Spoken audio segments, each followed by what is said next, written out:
Click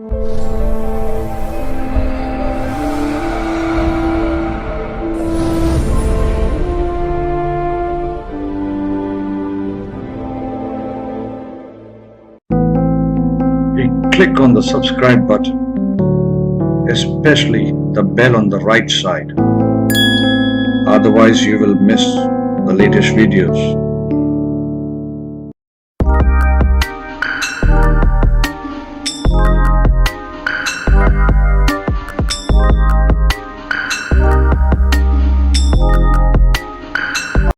generally हम 11वें भाव को आय बोलते हैं, आय यानी इनकम है। ये इनकम है तो ये हमारा धन स्थान है। यानी क्या होगा कि धन का सुख है, हमारे इनकम का सुख है, बराबर है। अगर यहाँ पर एक चीज ये चार्ट में अच्छी मिली कि ये जो बच्चा है, ये बच्चे के जो है मेजॉरिटी प्लैनेट एक दूसरे के 11वें बैठे हैं। यानी इसकी जिंदगी जो है, ऐसे बच्चे जो है पैदा होते ही माँ बाप की तरक्की करा देते हैं, बराबर है।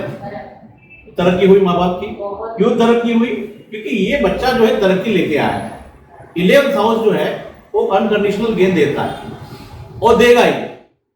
यानी क्या बोलेंगे कि ये जीवन में इसको मोटा मोटा कोई ज्यादा परेशानी आएगी नहीं, बराबर है।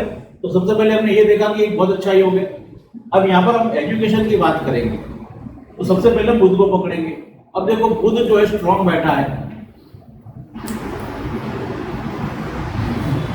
आवाज तो आ रहा है।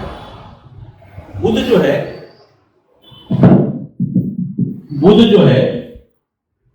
वो स्ट्रॉन्ग बैठा है ना, उसके साथ राहु भी बैठा है। अब राहु का काम है एक्सपांड करना। बुध एजुकेशन का कारक है, राहु उसको एक्सपांड करेगा। बुध नॉलेज का कारक है, राहु उसको एक्सपांड करेगा। अच्छा हो या बुरा हो, राहु ये नहीं देखता है कि मैं उसको क्या एक्सपांड करूंगा, जो भी है उसको एक्सपांड करके दे देगा। चाहे पाप हो तो पाप को एक्सपांड करेगा, पुण्य तो पुण्य को एक्सपांड करेगा, मगर वो एक्सपांड जरूर करेगा। अब यहाँ पर जो है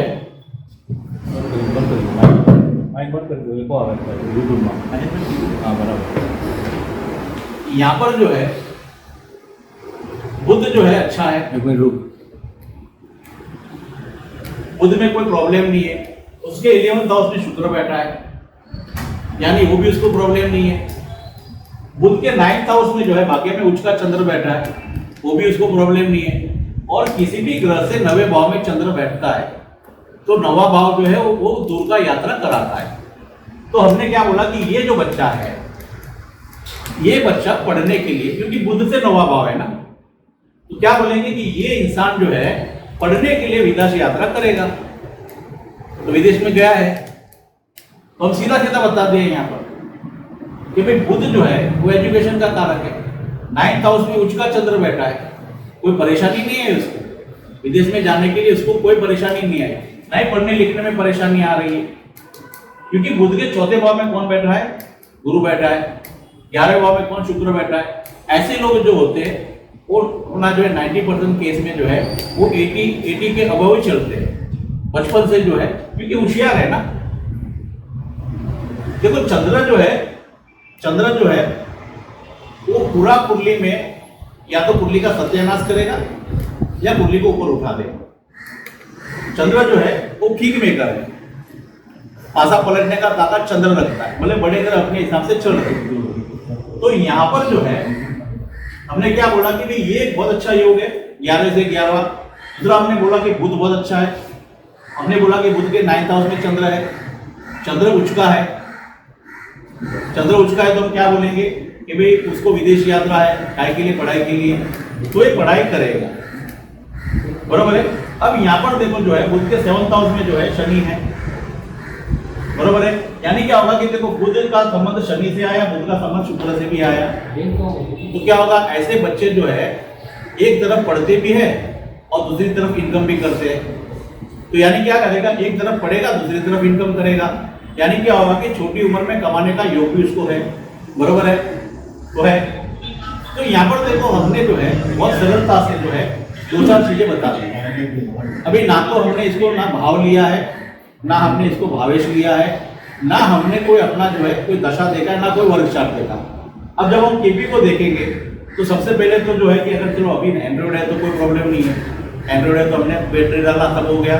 तो हमने देखा 12 भाव का सब नोड है, वो विदेश बताता है। फिर हम दशा को देखें कि यहाँ बोला विदेश जाएगा। यहाँ पर तो हमने सीधा खुला खोखा कुंडली से बता दिया कि ये जो बच्चा है पढ़ने में बहुत होशियार है, ब्रिलियंट है। और यहाँ पर देखो चंद्र जो है, चंद्र का संबंध बुध राहु से आता है। ऐसे लोग जो होते हैं ना, कॉपी मास्टर भी बहुत अच्छे होते हैं, ये कॉपी बहुत अच्छी कर लेते हैं। ऐसे लोग जो होते कभी कभी सिग्नेचर भी हुबहू निकाल देते हैं, क्योंकि ये कॉपी पेस्ट का भी है ना। चंद्र को जो है चोरी का कारक भी बताया है, चोर का कारक चंद्र बताया है। बुध नॉलेज का कारक है, राहु तो वैसे ही बदनाम है। तो क्या बोलेंगे कि ऐसे लोग जो होते हैं किसी का नॉलेज लेके अपने नाम से पुस्तक भी बना देते हैं। बहुत सारे एस्ट्रोलॉजर का काम करते ही कि 5-6 किताबें ले ली, एक किताबें छाप दी, तो ये होता है। मगर नॉलेज इसके पास सॉलिड है, बराबर है। और यहाँ पर देखो गुरु जो है, गुरु के देखो 12 भाव में, मतलब 2 भाव में कोई ग्रह नहीं है, यहाँ पर भी कोई ग्रह नहीं है, बराबर है। गुरु के 4थे भाव में शनि केतु है, बराबर है। और गुरु के जो है 8वें भाव में कौन है? शुक्र मंगल है। गुरु के 9th हाउस में सूर्य है और गुरु के 6ठे भाव में चंद्र है। अब देखो गुरु जो है, गुरु के भाग्य में कौन बैठा है? स्वग्रही शुक्र बैठा है, सूर्य बैठा है। यानी क्या हुआ कि ये जो बच्चा है खुद स्वग्रही है और क्या लेके आया? 9th हाउस में पिता को भी स्वग्रही लेके आया, 9वां भाव पिता का है। यानी पिता जो है उसने इस बच्चे को ज्यादा सपोर्ट किया, जितना सपोर्ट माँ ने नहीं किया, बराबर है। दोनों तो है, मगर ज्यादा सपोर्ट ये करेगा, ज्यादा सपोर्ट ये करेगा। अभी देखो यहाँ पर शुक्र है, यहाँ पर बुध भी है। यानी क्या बोलेंगे कि सूर्य जो है तो नाड़ी में किसको बोला गया? नाड़ी में शुक्र को जो है श्रीदेवी बोला गया है, श्रीदेवी यानी धन की देवी। और बुध को भूदेवी बोला गया है। अब सूर्य देखो स्वग्रही है, आगे बुध उसका है, पीछे शुक्र है। तो हम क्या बोलेंगे कि पिताजी जो है वो वेल सेटल्ड हो सकते हैं, अच्छी इनकम हो सकती है। यहाँ पर देखो बुध राहु चंद्र है, हो सकता है अपना उन्होंने भी कोई फॉरेन टूर करा हो, फॉरेन में हो गया तो, क्योंकि यहाँ पर जो है वो संबंध आ गया, अच्छे पैसे भी है। तो यहाँ पर जो है ये अपन क्या बोलेंगे कि ये जो लड़का है, ये लड़का को पिताजी जो है क्योंकि भाग्य में बैठा है, पिता भाग्य में बैठा है तो पिता उसका भाग्य संवारेगा, बरोबर है। माँ के साथ षडाष्टक भी हो गए। मगर यहाँ पर देखो जो है ये जो है वृषभ राशि में चंद्र है। अब वृषभ राशि जो है यहाँ पर देखो जो है ऋषियों ने जो है 2 चीजें बताई है कि कर्क राशि जो है वो मेरी माँ है और वृषभ राशि पत्नी की माँ हो गई। यानी शुक्र जो है पत्नी का कारक है, वहां पर चंद्र बैठेगा तो क्या बोलेंगे? पत्नी की माँ यानी मेरी सास हो गई। यानी ये लड़के की जो सास है या माँ है, दोनों है ना यहाँ पर, बराबर है। यहाँ पर देखो शुक्र है, उसके आगे शुक्र मंगल भी है। तो अपन क्या बोलेंगे कि ऐसा योग होता है तो माँ के नाम से कोई संपत्ति होता है, बराबर है। तो आपने बोला कि बहुत संपत्ति है इसके पास, क्यों? कि शुक्र जो है ना पैसे का भी कारक है, शुक्र संपत्ति का भी कारक है और आगे वो देख रहा है। और देखो यहाँ पर गुरु जो है भाग्य का कारक है ना, तो गुरु यहाँ पर भी देख रहा है और यहाँ पर भी देख रहा है। यानी क्या होगा कि माँ जन्म से भाग्यशाली है ना।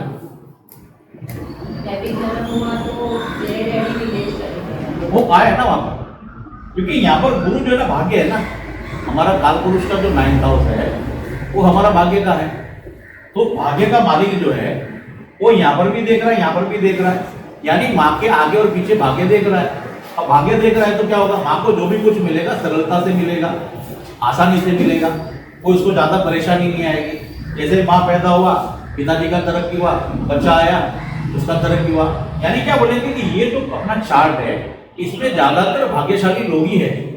यानी आपके परिवार में ज्यादातर भाग्यशाली लोग हैं, क्योंकि ये कुंडली भाग्यशाली है ना।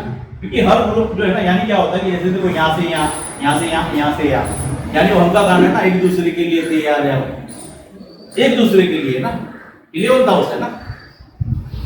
तो ये क्या होता है कि ये जो है हमने गाना बताया कि एक दूसरे के लिए तैयार है, ये योग आता है एक दूसरे के लिए। तो देखो कितनी सरलता से हम जो है इसको हम एक्सप्लेन कर सकते हैं। कोई ज्यादा चार्ट हम लेते नहीं, कोई ज्यादा हम जाते हैं, मोटा मोटा हम देख सकते हैं तो मोटा मोटा सामने वाला अगर हम उसको 100 प्रिडिक्शन देंगे तो 60-70 वो हाँ ही बोलेगा, ना नहीं बोलने वाला। क्योंकि ये जो हम बता रहे हैं कि उसके धरती पे जो है, जो ग्रह जहाँ पर बैठे उसका प्रिडिक्शन दे रहे हैं, और जो ग्रह जहाँ पर है उसकी फीचर्स बताएगा। अभी यहाँ पर देखो, सूर्य जो है वो स्वग्रह ही है, बराबर है। उसके आगे बुध है, बुध उसको देख रहा है, शुक्र के सेकंड हाउस में है। यानी शुक्र क्या हो गया, शुक्र घर हो गया, गुरु भाग्य हो गया, सूर्य स्टेटस हो गया। यानी क्या होगा कि ये जो इंसान रहेगा वो स्टेटस वाला, मतलब वो जो एरिया में रहेगा वो स्टेटस वाला एरिया होगा, ब्रांडेड एरिया होगा, बड़े बड़े लोग रहते होंगे, बराबर है। तो हम उसको सहजता से बोल सकते हैं कि ये जो इंसान रहेगा वो ब्रांडेड जगह पे रहेगा, जैसे मशहूर लोग रहते हैं, बड़े बड़े पॉपुलर लोग रहते हैं, वो वहां पर रहेगा, क्योंकि सूर्य स्वग्रही है ना, इसके आगे शुक्र के आगे, तो शुक्र घर है। अब देखो शुक्र पत्नी भी है, यानी पत्नी भी तो अच्छे घराने से आएगी, पत्नी भी तो जो आएगी अच्छे घराने से आएगी, क्योंकि शुक्र उसका घराना है ना, दूसरा भाव है ना, और उसको देख रहा है। यानी क्या होगा कि उसकी बीवी भी जो आएगी अच्छी पर्सन आएगी, नॉलेजेबल पर्सन आएगी, अच्छी फैमिली से आएगी और स्टेटस वाली आएगी। ये लड़के का भी स्टेटस है, बराबर है। अब देखो गुरु, ये चंद्र जो है मतलब शुक्र जो है वो बचपन का मतलब खिलौना देख लो, क्योंकि पांचवा भाव जो है नैसर्गिक हमारा सूर्य खिलौना मतलब पांचवा भाव है, शुक्र कौशली है। यानी ये जो बच्चा है, ये बच्चा स्कूल में भी पढ़ता है तो ब्रांडेड स्कूल में पढ़ता है, कॉलेज में पढ़ेगा तो भी ब्रांडेड पढ़ेगा, और खेलेगा तो भी ब्रांडेड चीजों से खेलेगा। अब देखो यहाँ पर क्या है कि बुध जो है उसके 11वें भाव में शुक्र है, सूर्य के दूसरे भाव में बुध है, शुक्र है। यानी क्या होगा कि इसके फैमिली में जो अभी बुध कम्युनिकेशन का कारक है, तो क्या होगा कि यहाँ पर स्टेटस है ना, यानी मोबाइल भी यूज करेंगे तो स्टेटस वाला यूज करेंगे, जनरल यूज नहीं करेंगे, बराबर है। तो देखो ये चीजें जब बता रहे तो बराबर आ रही है कि बच्चा पढ़ेगा, फॉरेन जाएगा, अच्छा सेट होगा, पत्नी उसको अच्छी मिलेगी। अब हमने ना तो सातवां भाव देखा, बराबर है, ना हमने कोई कारकों को देखा, फिर फट करके बता दे कि ऐसा ऐसा कुछ है। अब यहाँ पर देखो बुध चंद्र का संबंध आ रहा है, शुक्र मंगल का आ रहा है, इसका भी आ रहा है, इसका भी आ रहा है। हम क्या बोलेंगे, मोटा मोटा लव मैरिज कर सकता है, बराबर है, तो लव मैरिज इसका हो सकता है, मगर पत्नी अच्छे घराने से आएगी और वेल सेट आएगी, बराबर है। अब देखो यहाँ पर शुक्र है, शुक्र के आगे सूर्य है, उसके आगे बुध राहु है, शनि यहाँ पर है, तो क्या बोलेंगे कि पत्नी जो है अर्निंग पर्सन भी आएगी ना, कमाती आएगी। तो यहाँ पर देखो एक बात हो गया कि आय भी है ना, शुक्र जो है, शुक्र पैसा भी है, शुक्र पत्नी भी है, शनि कर्म कारक है, तो काम करती आएगी ना। तो ये चीज हम आसानी से बता सकते हैं, और बराबर है, बराबर है। अभी यहाँ पर आप देखो कि शुक्र जो है सूर्य के आगे अपना बुध राहु चंद्र है, बराबर है। अब देखो जब भी चंद्र राहु का संबंध आता है तो दूर का मुसाफरी होता है, दरिया पार, पहले दरिया से जाते थे तो अपना जो योग बनते तो दरिया के पार का बनता है, बराबर है, 7 समंदर पार में तेरे पीछे आगे। तो ये जो है ये समंदर का है, बुध जो है वो बिजनेस का कारक है। तो हम क्या बोलेंगे कि सूर्य के दूसरे भाव में बुध राहु है और बुध के 9th हाउस में चंद्र है। पिताजी जो है अपने कामकाज के लिए फॉरेन जा सकते, या उनको ज्यादा घूमना फिरना भी है ना, चंद्र जो है ट्रैवलिंग का कारक है, बुध बिजनेस का कारक है, तो उनका जो है ट्रैवलिंग ज्यादा होता होगा और वो ट्रैवलिंग ज्यादा करते, बराबर है। तो आ गया यहाँ पर। अब यहाँ पर जो है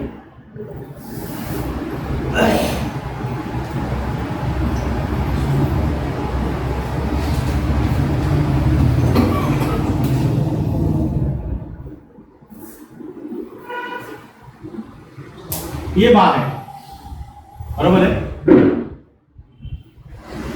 मदर वेल प्लेस बैठा है, पहले तो माँ है फिर सास होगी ना, शादी के बाद सास होगी, माँ है। माँ के दूसरे भाव में कौन है, शुक्र और बुध, अपना जो है शुक्र और मंगल है, बराबर है। गुरु जो है वो यहाँ पर दोनों के पीछे देख रहा है, यानी क्या होगा कि यहाँ पर भी गुरु का दृष्टि है, यहाँ पर भी गुरु का दृष्टि है, बराबर है।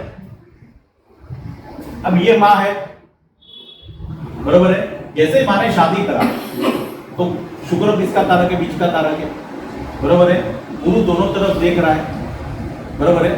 गुरु यहाँ से कुटुंब वृद्धि का कारक है, चौथा भाव जो मातृत्व का भी है, बराबर है। तो यहाँ पर अपन क्या बोलेंगे कि जैसे ही शादी माँ का होता है तो कंसीव करने में उसको कोई ज्यादा परेशानी नहीं आया।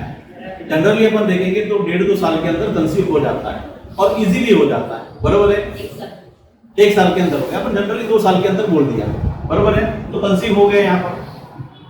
अब देखो यहाँ पर ना हमने पंचमेश को देखा, ना 5वें भाव के स्वामी को देखा, ना 5वें भाव में कौन दृष्टि डाल रहा है, नहीं देखा। हमने खाली प्लेनेटरी पोजीशन देखा और प्लेनेटरी पोजीशन के हिसाब से योग बनाया कि भी मदर को कंसीव में उसको कोई ज्यादा तकलीफ नहीं आई। आपने बरोबर बोला, हाँ आ गया।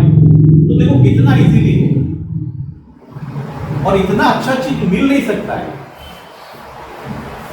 इतना अच्छा चीज नहीं मिल सकता। क्योंकि अब देखो दशा को देखते, मान लो हम कृष्णमूर्ति पद्धति करते हैं तो कुछ अच्छे भाव भी आए, कुछ नेगेटिव भी भाव आ गए, तो हो गया अपना तो दिमाग का सत्यानाश। अभी या तो अच्छा इवेंट बनेगा, नेगेटिव इवेंट बनेगा, फिर उसके लिए गोचर को पकड़ो और उतना करने के बाद फिर प्रेडिक्शन करो। मगर यहाँ पर हमने जो मोटे मोटे जो अपने 8-10 प्रेडिक्शन करे, तो 8 को 8, 10 प्रेडिक्शन हमारे बरोबर है। आपने एक भी बार बोला नहीं कि ऐसा नहीं हुआ, और होगा ही नहीं। क्योंकि देखो जो ग्रह जो है वो जहां पर भी नजर डालेगा वो अपने कारकत्वों का फल देगा, चाहे अच्छा हो चाहे बुरा हो, बरोबर है। तो यहाँ पर हमने क्या बोला कि ये है मदर को कंसीव करने में कोई प्रॉब्लम नहीं आया, बरोबर है। यहाँ पर शादी के लिए भी इतना प्रॉब्लम नहीं आया, बरोबर है। शादी के लिए क्यों प्रॉब्लम नहीं आया कि यहाँ पर देखो मंगल शुक्र जो है और गुरु जो है, यहाँ पर गुरु देखो, गुरु के ऊपर सूर्य का प्रभाव है। सूर्य कौन है? ये बच्चे का पिता है, बरोबर है। गुरु सूर्य का इसके ऊपर पिता है ना, बरोबर है। और यहाँ पर चंद्र देखेंगे तो चंद्र भी आगे देख रहा है ना। तो यहाँ पर क्या होता है कि शादी में कोई तकलीफ नहीं आया, तो शादी में तकलीफ नहीं आया ना, बच्चे में तकलीफ आया, और जिंदगी आसानी से कट रही है ना। तो ये जो चार्ट है, ये चार्ट में खूबी वाली बात क्या है कि ये 11वां भाव, यहाँ से 11वां भाव, यहाँ से 11वां भाव, यहाँ से 11वां भाव, ये कुंडली को जो है ना एक्स्ट्रा ऑर्डिनरी बना दिया, एकदम अलग ही बना दिया उसने। क्योंकि ये हर तरह यानी एक दूसरे को मदद करके चलते हैं ना, पूरा फैमिली एक दूसरे को मदद करेगा। किसका? ये देखते हैं ना। यहाँ पर देखो एक चीज जो है ना, अब देखो यहाँ पर शुक्र जो है पत्नी है, बरोबर है, चंद्र के घर में है। तो चंद्र भी वैसे जो है खूबसूरती का कारक है ना, शुक्र और चंद्र जो है ब्यूटी के कारक है।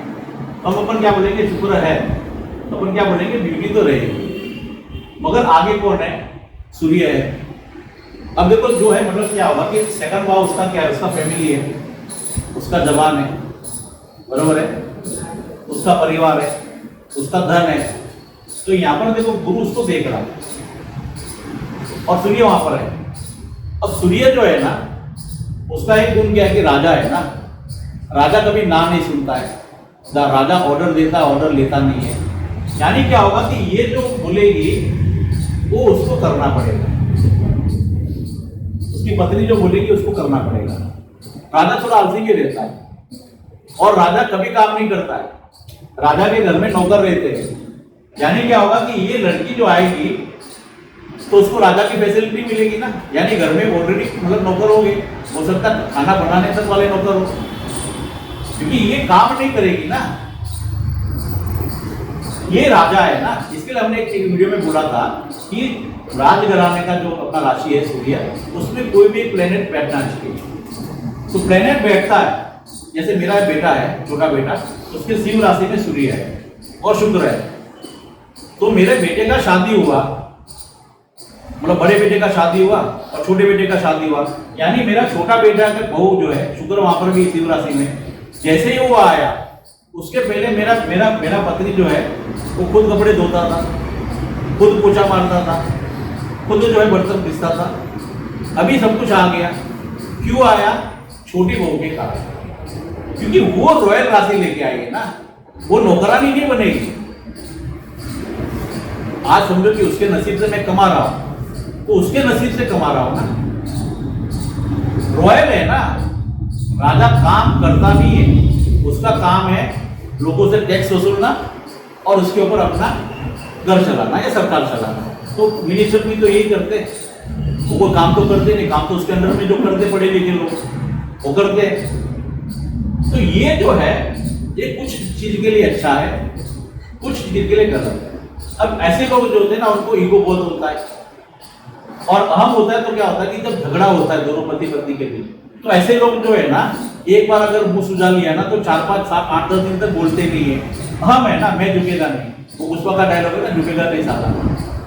तो ये थोड़ा जब होता है, यानी क्या होता है कि जब दोनों के बीच में डिस्प्यूट आया, तो डिस्प्यूट में कौन झुकेगा, फिर वहां पर लोची आते हैं, और झुकेगा नहीं तो फिर क्या होता है कि डिवोर्स की तरफ भी बात जा सकता है ना, अगर कुंडली में योग है तो।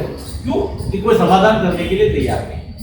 अगर यहाँ पर क्या बोलेंगे कि शुक्र जो वेलप्लेस है, भाग्य का मालिक उसको देख रहा है, यानी क्या होगा कि ये जो लड़की आएगी उसको सब सुविधा मिलेगी ना,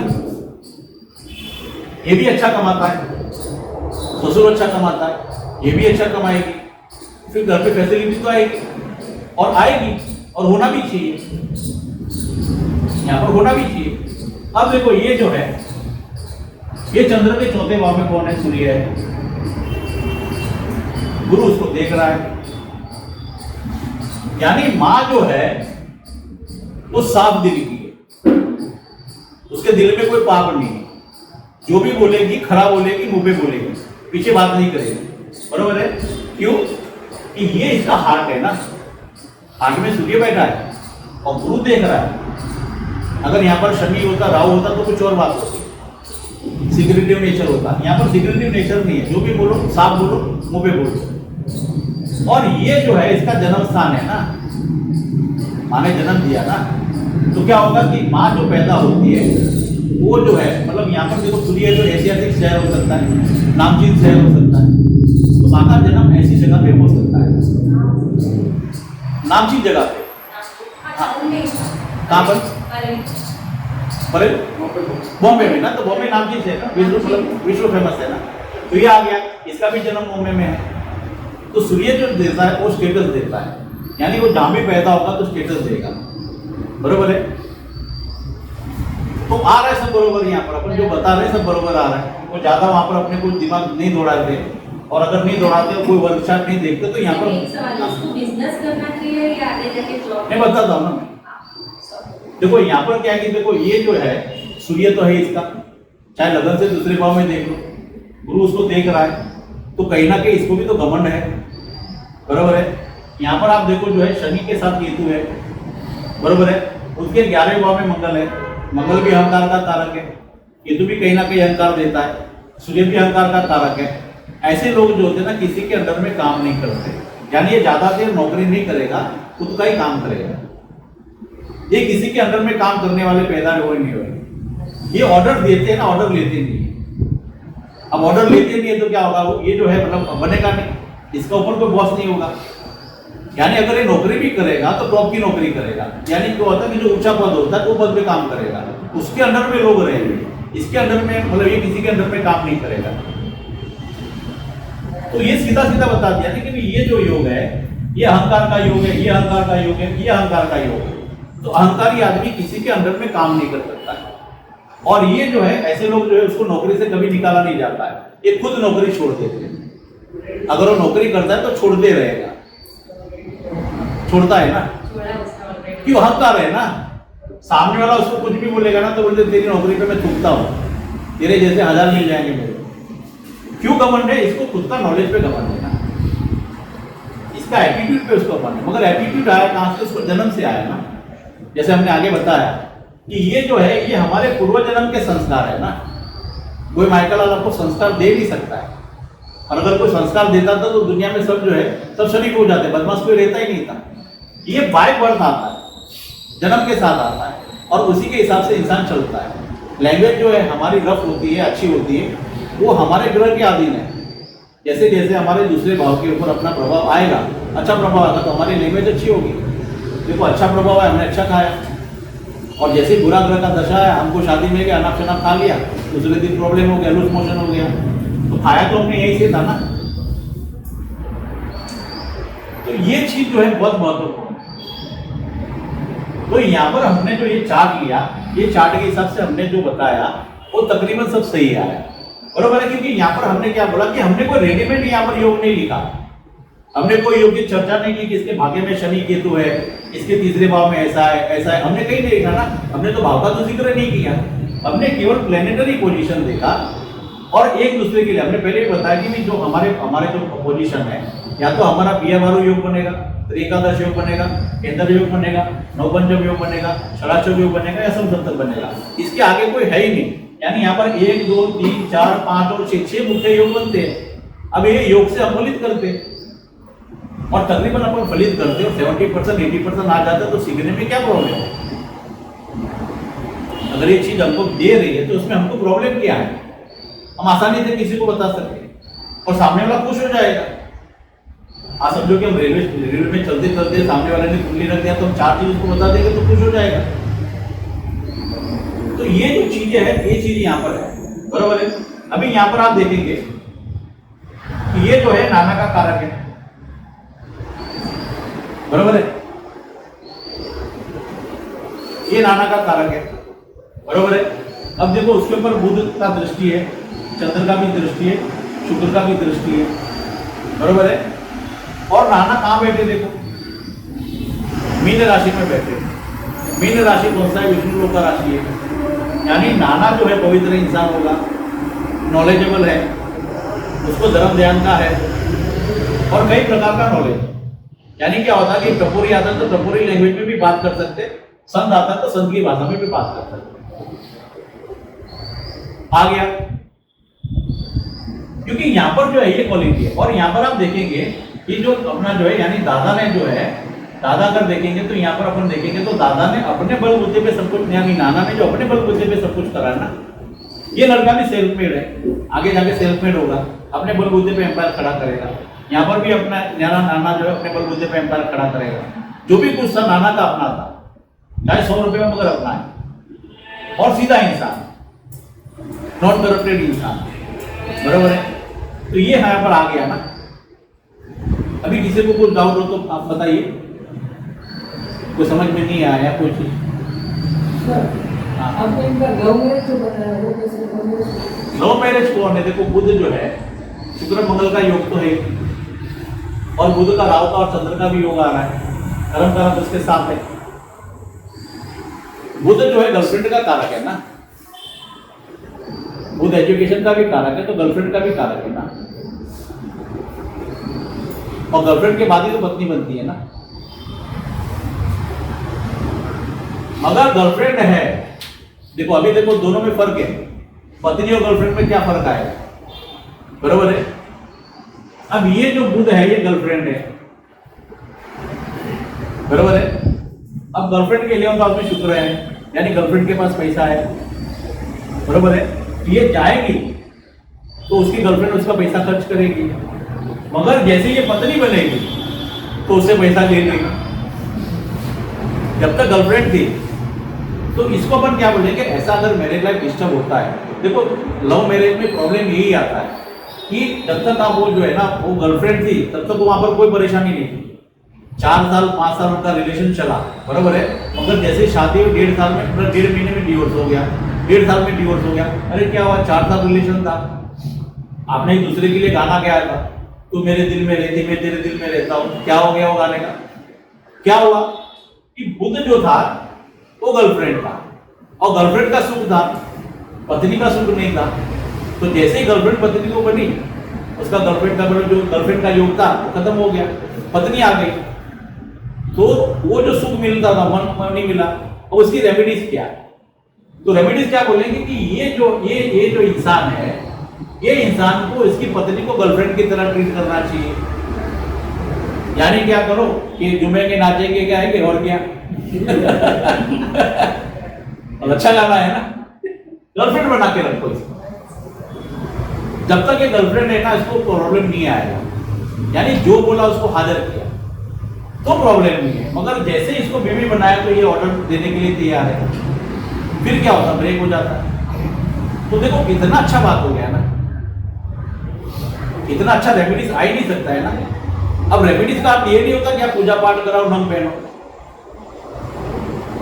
और नंग पहनने से अगर सब कुछ सही होता तो दुनिया में कोई दुखी नहीं होता ना। गवर्नमेंट इतनी कोर्ट नहीं बनाता था, इतने वकील पैदा नहीं होते। नंग पहनने से अगर रोग मिट जाता तो इतने डॉक्टर नहीं बनते ना, इतने अस्पताल नहीं बनते।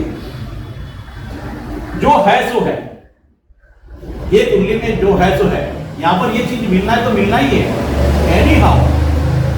जो भी कुछ जिसको माँ को मिला सहज मिला, पिता को मिला सहज मिला, बेटे को मिला सहज मिला, तो सहज ही मिला ना। तो मेहनत नहीं करना पड़ा। क्यों नहीं मेहनत करना पड़ा? कि योग उच्च कुंडली में अच्छे बैठे। ये श्री एकादशी योग है जो हमने फलित करके बताया। बाकी अपन जनरली बोलेंगे कि क्या होता है कि अपना खुद के अपने 11वें भाव में त्रि एकादश, अरे मतलब फल क्या बोल तो बताओ भाई। त्रि एकादश तो हमको भी दिखता है, मगर फल क्या? ये फल है उसका। आया समझ में? तो जो हमने सेशन करा, मैं आशा रखता हूं कि आप सब लोगों को पसंद आया होगा। और ये जो लाइव चार्ट हमने लिया, आगे भी लाइव चार्ट लिया था, ये भी हमने लाइव चार्ट लिया। जो हमारे श्रोता देख रहे हैं यूट्यूब पे, तो हम उनको भी देखेंगे कि आपने भी शायद एंजॉय करा होगा। और अगर आपने एंजॉय करा तो कुछ लिख सकते हैं हमारे बारे में। और आप लोगों को भी ये लाइव सेशन पसंद आया होगा, तो ये सेशन जो है यहाँ पर अपन समाप्त करते हैं। और आशा करेंगे कि दोबारा कोई अच्छे टॉपिक पे हम जो है आपके सामने हाजिर हो। और हमारे कोर्स के बाद और हमारा कोर्स के बारे में मैंने तो बात किया ही है, और हमारा एक जो है वीडियो आ ही रहा है, तो आप देखिए और उसको लाइक करिए। और हो सकता है जो बॉम्बे में रहते हैं तो उसका फ़ायदा उठाइए।